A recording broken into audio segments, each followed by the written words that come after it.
Research shows that the amygdala, a region of the brain involved in emotional processing, tends to be more active in women than in men, especially in response to emotional stimuli.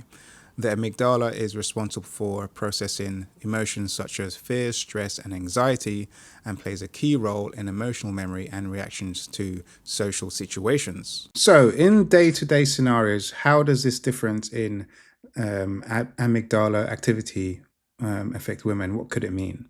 So, there's four key areas. So we're going to have stronger emotional responses. Women can experience more intense emotional reactions to certain situations, particularly those involving fear, anxiety, or social connections.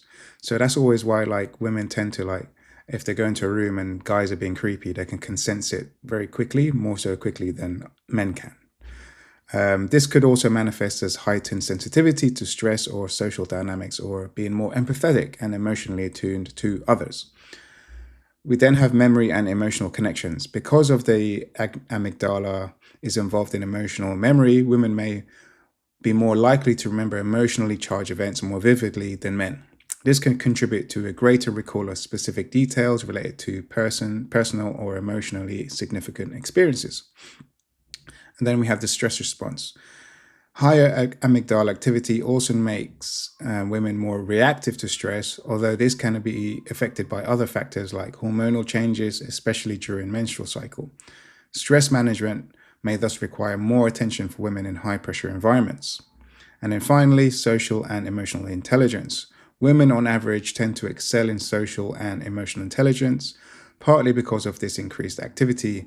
They may be better at recognizing emotional cues, understanding others' emotions, and managing social interactions effectively. Now, women's heightened amygdala activity and emotional response to stress can significantly influence their relationship with food. Stress often triggers emotional eating, cravings for comfort foods high in sugar and fat, or undereating as a way to exert control. Hormonal fluctuations like during the menstrual cycle can further intensify stress and affect appetite regulation. How stress affects women's relationship with food. So let's dig into it. Emotional eating. When stressed, women may turn to food as a coping mechanism, leading to overeating or choosing unhealthy options to self soothe. Now, we also do see this in both men and women, as men can lean into this coping mechanism as a way of managing emotions, right? But we tend to see it more so in women because of the heightened amygdala activity. And then this can be seen through cravings and appetite changes. Stress increases cortisol levels, which can intensify cravings or high calorie, energy dense foods. This can lead to irregular eating patterns like binging on snacks or skipping meals. And then undereating and control. For some women, stress can manifest as appetite suppression, leading them to undereat or restrict food as a way to regain control over an otherwise chaotic environment. And then we have the hormonal influences, of course. During high stress periods, hormones like cortisol, insulin, and ghrelin, the hunger hormone, can fluctuate, disrupting normal hunger and fullness cues, making it harder to maintain structured eating patterns. Right, so what are some practical tips for maintaining a structured eating plan to sustain high performance for women? So I think I've got about 8 points, so we're going to run through them, right? So first one is meal prep and planning. To minimize impulsive eating during stressful times, I strongly recommend preparing meals in advance. Planning high protein, nutrient dense meals ahead of time reduces reliance on comfort foods when emotions run high. Batch cooking or using a meal delivery service can help with this. And then we have some mindful eating practices. I encourage practices like eating slowly, paying attention to hunger cues, and avoiding distraction during meals. This can help to stay present and avoid stress eating, making you more aware of what and how much you are consuming. And then we also can look at balanced macronutrient intake. Stress can drive cravings for sugary, high-fat foods, so focusing on balanced meals with proteins, complex carbs, and healthy fats helps stabilize blood sugar levels.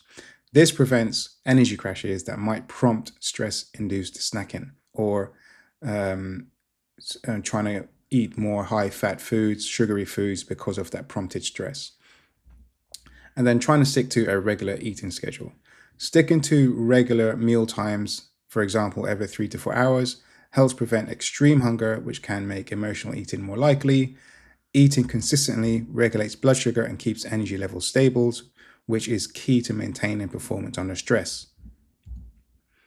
And final four, so incorporating protein and fiber. Both protein and fiber have a very high satiating effect, which can help control cravings. So aim to include animal proteins like red meat, chicken, poultry, or fish, and fiber-rich foods like vegetables and fruits. Include them in each meal to keep hunger at bay and reduce emotional eating. Stress-reducing habits. Incorporating daily stress management techniques like mindfulness, yoga, deep breathing, short silent meditations for like 10 to 15 minutes can help lower cortisol levels, reducing the urge to reach for comfort foods during stressful periods. Now, taking a walk is also an undervalued stress management tool. Bonus points if you do it in nature barefoot, if you can. And hydration. Often dehydration can mask itself as hunger. Drinking water regularly helps reduce unnecessary snacking and keeps energy levels high, which is crucial for staying productive. Always aim to start your day with 500 ml of water right after waking up. And finally, accountability and support. Working with a coach and or using an app to track food intake can help women stick to their eating plan.